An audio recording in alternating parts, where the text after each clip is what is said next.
The year is 1939. The world stands on the brink of monumental change, though few can foresee the seismic shifts about to unfold. Scientists are just beginning to understand the power locked within the atom. In laboratories across the globe, minds are racing to uncover the mysteries of atomic energy. A discovery is made, a potential for unimaginable energy, but also for unparalleled destruction. The splitting of the atom reveals a force so powerful, it could light up cities or obliterate them in an instant. This discovery will change the course of history. The implications are vast, touching every corner of human existence, from energy production to military might. It is the dawn of the atomic age, an era that promises both hope and fear, innovation and destruction. World War II is raging, engulfing the globe in conflict. Nations are locked in a deadly struggle, with millions of lives hanging in the balance. In the midst of this chaos, scientists make a chilling breakthrough: the possibility of a weapon unlike any other, a weapon of unimaginable power, the atomic bomb. The Manhattan Project brings together the brightest minds to harness this new force. The race to unlock the atom's secrets is on. Laboratories buzz with activity as researchers push the boundaries of science and engineering. The stakes are higher than ever before. The outcome of this race could determine the future of the world, shaping the geopolitical landscape for generations to come. The outcome of the war, the fate of nations, hangs in the balance. Leaders strategize, soldiers prepare, and the world holds its breath. The world watches and waits, unaware of the forces about to be unleashed. The dawn of the atomic age is upon us, and nothing will ever be the same again. In the United States, a top-secret project is underway. The Manhattan Project, a massive undertaking, brings together the brightest minds in physics. Their goal to harness the power of the atom and create the world's first atomic bomb. Time is of the essence.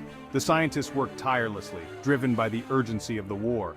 They understand the devastating potential of the weapon they are creating, but they are also driven by the fear that Nazi Germany might get there first.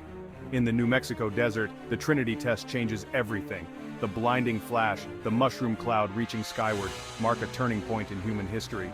The atomic age has arrived. August 6, 1945. The world watches in horror as an American B-29 bomber, the Enola Gay, drops a single atomic bomb on Hiroshima, Japan. The city is instantly vaporized. Thousands perish in the searing heat. 3 days later, another bomb falls on Nagasaki. The devastation is unimaginable. The world is left reeling from the sheer power of these new weapons. The bombings of Hiroshima and Nagasaki bring a swift end to World War II, but they leave a legacy of death and destruction. The world grapples with the moral implications of atomic warfare. In the aftermath of World War II, a new conflict emerges. The United States and the Soviet Union, once allies against fascism, become locked in an ideological struggle, the Cold War. The possession of nuclear weapons casts a long shadow over this new global order. The United States, once the sole nuclear power, faces a new reality. The Soviet Union too has the bomb. The world holds its breath. The two superpowers, armed with weapons capable of unimaginable destruction, engage in a dangerous game of brinkmanship.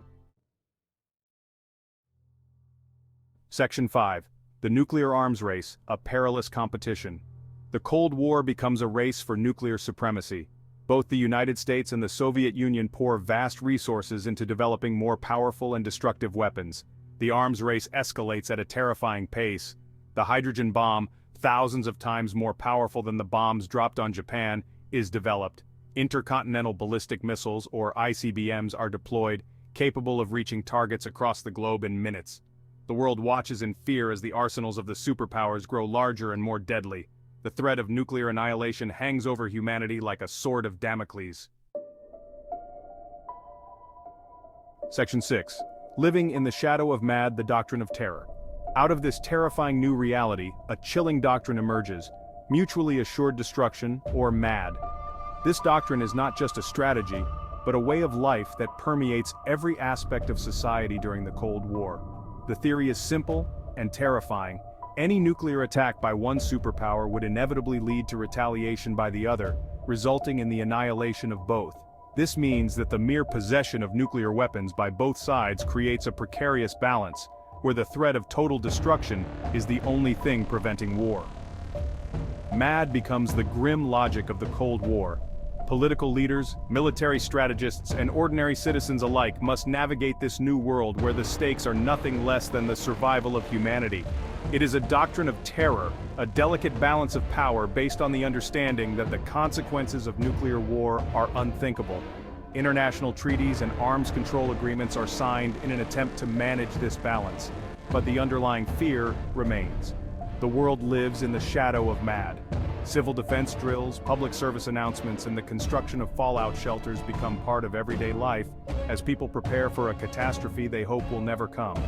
Every crisis, every confrontation between the superpowers carries with it the risk of escalating into a nuclear holocaust. The Cuban Missile Crisis, the Berlin Wall standoffs, and numerous other flashpoints bring the world to the brink, reminding everyone of the fragile peace maintained by the doctrine of mutually assured destruction.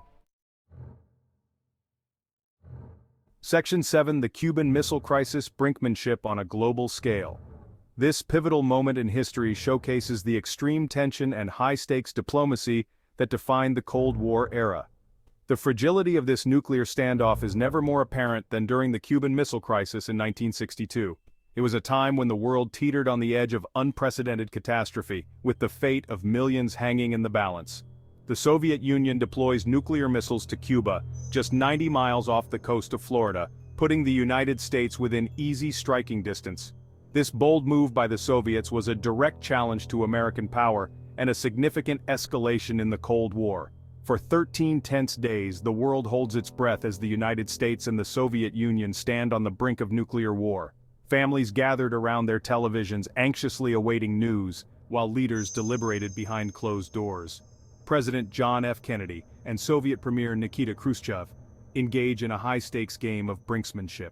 Each decision, each word, carried the weight of potential global annihilation.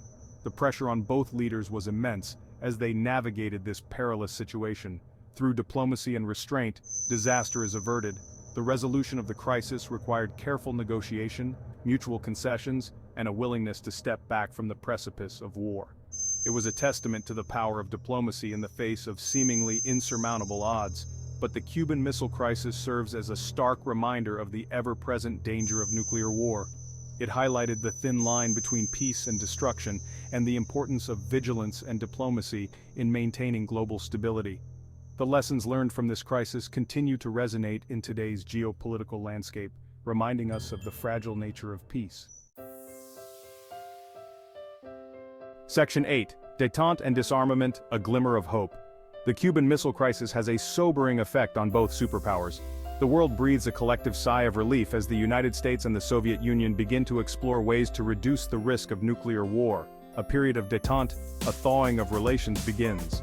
The superpowers sign treaties aimed at limiting the development and deployment of nuclear weapons. There is a glimmer of hope that the nuclear arms race can be reversed, but the road to disarmament is long and arduous.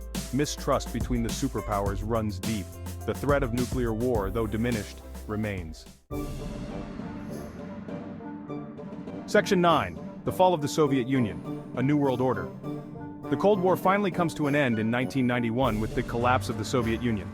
A new world order emerges, one in which the United States stands as the sole superpower. But the end of the Cold War does not erase the threat of nuclear war. The legacy of the arms race lives on in the thousands of nuclear weapons still possessed by the United States and Russia. The world faces new challenges: the proliferation of nuclear weapons to other countries, the risk of nuclear terrorism, and the continued existence of vast nuclear arsenals. Section 10: Nuclear proliferation, a continuing threat. In the post-Cold War world, the threat of nuclear proliferation looms large. Countries like North Korea and Iran pursue nuclear weapons programs, raising concerns about regional instability and the potential for nuclear conflict. The international community grapples with how to prevent the spread of nuclear weapons. Sanctions are imposed, negotiations are held, but the threat persists. The dream of a world free of nuclear weapons seems distant. The challenges are complex, the stakes are high. Section 11: A Future Uncertain, Nuclear Weapons in the 21st Century. As we enter the 21st century, the threat of nuclear war remains a stark reality. The legacy of the Cold War continues to cast a long shadow. The world faces a choice: to continue living with the threat of nuclear annihilation, or to find a path to a future free from these weapons of mass destruction. The challenges are daunting, but the stakes are too high to ignore. The future of humanity may depend on our ability to find a way to live in a world without nuclear weapons. The choice is ours.